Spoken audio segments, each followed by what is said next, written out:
Hi, welcome to episode 2, which is all about getting frustrated in the pursuit of your goals, why it happens, and what you can do about it. It's kind of about the interplay between impatience and, I suppose, unrealistic expectation. So, this episode is inspired by the fact that I found myself feeling frustrated the other morning. So I made a conscious effort to switch my focus from that frustrated state to one of curiosity about why I was feeling this way. When I did that, what I found was that my frustration was rooted in not knowing why I was feeling out of sorts. Sort of a catch-22 situation, I thought. I mean, this is not the first time I've felt frustrated, obviously, although this was unusual. In the fact that I didn't think I had particularly been thwarted by anything. I was not behind on anything I could think of, and still I had this feeling of frustration, of this feeling of being out of sorts, impatient maybe, and I didn't really know why. Now, like with most things, persistence played its part. After sticking with it for a while, I found that actually I was just being impatient about the results of some of the actions that I had taken recently. And the worst part, the results I had planned on were on track to be delivered, or when the plan said they should be. So why was I impatient? Why was I frustrated? I mean, why was I verging on becoming angry because something was going according to plan? Well, that at least was a good question. And as I often say, the quality of your life is down to the quality of the questions you ask yourself. This is in effect what I do every day with clients. I help them ask better questions of themselves so they get better results, and that leads to a better quality of life. It's worth noting that in any attempt to progress and achieve goals, the journey it's going to be marred by invisible adversaries. This is because frustration is an emotional response that frequently stems from a source closer to home than you might suspect. And I think that's probably your own impatience.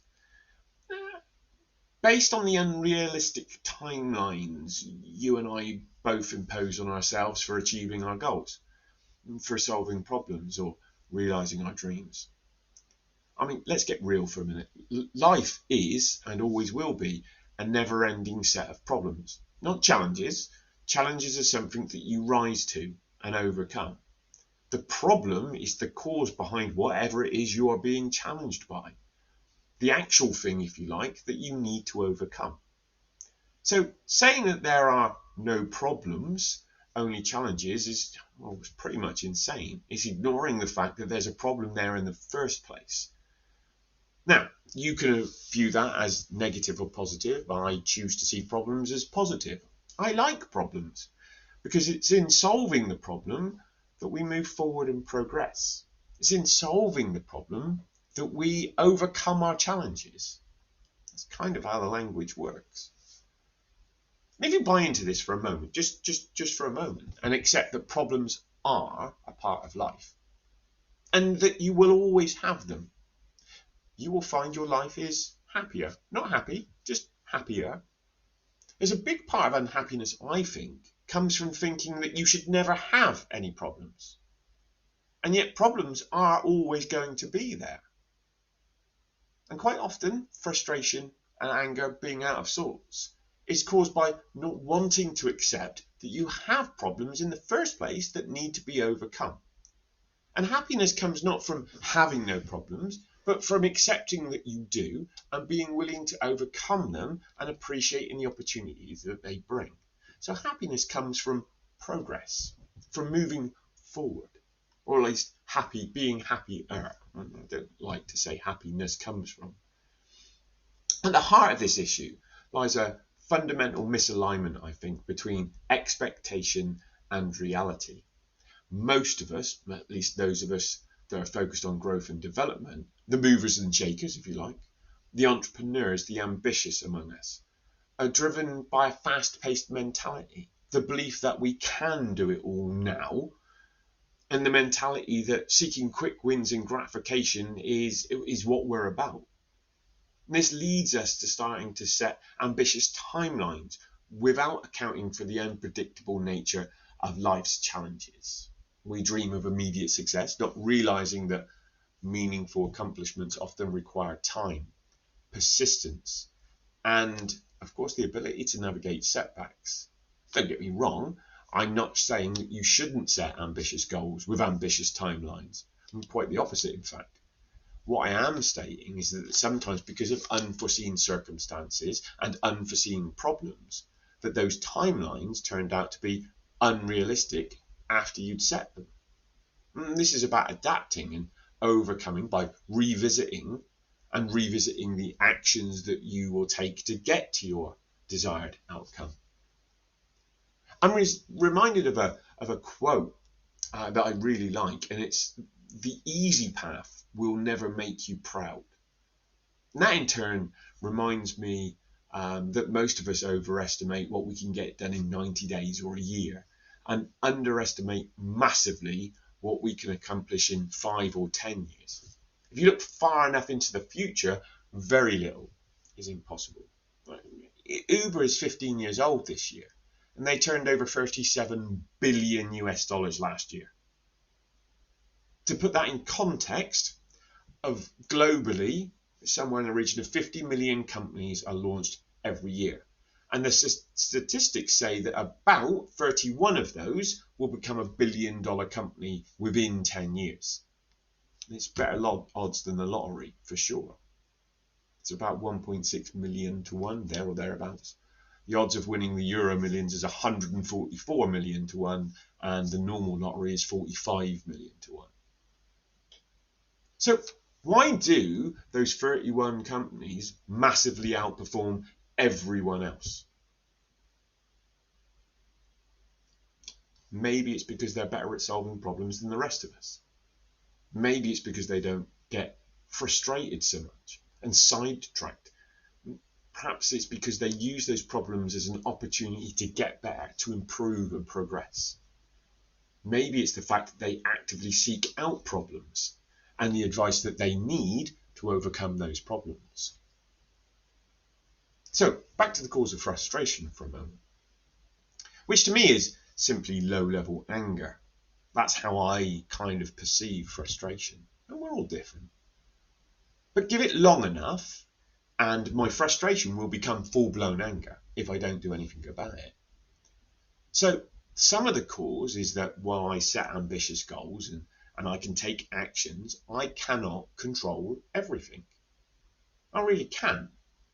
And, to the group of freaks out there known as business owners, this is a hard pill to swallow because we expect things to go the way that we plan. I mean, otherwise, why did we plan? Winston Churchill said, I think, it's not that we expect the plan to go according to plan, it's what we learn in the process of planning. We expect people to act as we predicted, more often hoped they would act. We expect the government to play ball, the competition, our clients, friends, family, and all of that is seldom true. And we have zero control over the rest of the world. Yes, we can influence it, but influence is not control. So the dissonance, if you like, between your desired timelines and the actual pace of progress can lead to frustration. That feeling of being stuck or thwarted by invisible forces. It's a productivity paradox, if you like. In our rush to achieve, we become our own obstacles, undermining our efforts through impatience and misplaced urgency. And yet, it's not just the timeline versus actual progress that can cause this. As I said at the beginning, I was feeling frustrated when everything was on track. So what was causing that? I think this is because of my own internal belief that I should be able to fix every problem right now. Not just be able to fix it, but be able to fix it right now. That I should always be better than I am. That I should not have to wait, blah, blah, blah, blah, and so on and so forth. This is what is known as a limiting belief, something that I hold to be true, or you hold to be true, that's not actually based in reality. It's in my head, and it's actually limiting my life or my happiness or my progress or something else in some way. Although limiting beliefs is probably a whole nother podcast that we can cover at some point. The cycle of frustrations and impatience is not just counterproductive, though. It's often self-defeating. It saps motivation, clouds judgment, and diverts your focus from constructive problem solving to becoming mired in a quagmire of self-criticism and doubt that often leads to mistakes and more counterproductive actions. The antidote then, I suppose, is to not double down on your efforts or to berate yourself for perceived failures. It's instead to adopt a philosophy of acceptance and appreciation. The phrase that one of my clients used to use all the time that I now use as well is, it is what it is. It encapsulates the mindset, which is one of my favorites, I suppose. It urges us to recognize and to step into the present moment and view our current circumstances without judgment or resistance. It's a call to accept that some factors are beyond your control and to appreciate that your power lies not in dictating the pace of progress, but in adapting your strategies, mindset, and actions to the reality of the situation as it is what it is today, and then moving forward again. Embracing this philosophy means acknowledging that while you may not be able to control everything, and you cannot, for sure, change what has already happened, you can control your emotions, your reactions, and the actions you take next towards your goals. Frustration then can be seen as not as a signal to give up or that things are not going according to plan, but simply as a cue to reassess and realign your mindset and actions with your objectives. If a particular approach doesn't yield the desired outcome, it's an opportunity to learn, adjust, and try again with a new perspective and different actions. I think it's Tony Robbins who says, if what you're doing doesn't work or isn't working, try anything else, because what you're trying is not working. It's certainly an opportunity to appreciate where you are and appreciate the opportunity to learn. This kind of approach is both a liberation from unhelpful feelings and a strategy to move you forward by freeing yourself, I suppose, from the shackles of expectations and the tyranny of impatience. You open up a space for growth, for resilience, and eventually success. It requires patience, as well as a deep-seated belief in your own ability to overcome obstacles, to learn from your experiences. That's the key, to learn from your experiences, and to persist in the face of adversity. Remember that the journey towards your goals is seldom a straight line. It's a winding path, fraught with challenges, setbacks, and yet it's filled with learning opportunities, which makes us better. And being better means you can achieve more. Frustration, born from the gap between expectation and reality, offers a choice to succumb to it or to rise with resilience. By accepting it is what it is and appreciating that you are in control of you. You're in charge of you, no one else. You're in charge of you. You're in charge of your actions. You're in charge of your mindset. And you can navigate the tides of frustration, turn setbacks into progress, and ultimately chart a course towards fulfilling your deepest aspirations.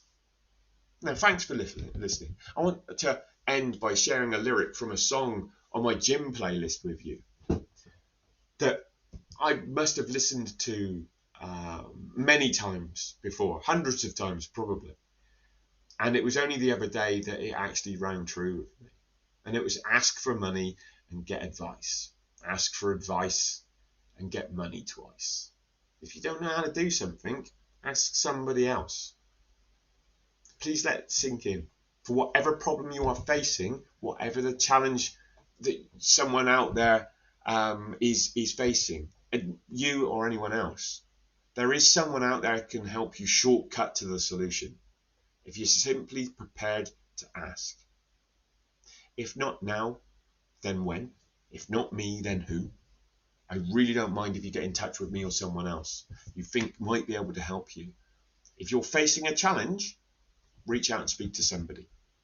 Till next time, I've been Andy Water. It's been my pleasure, and we'll speak soon.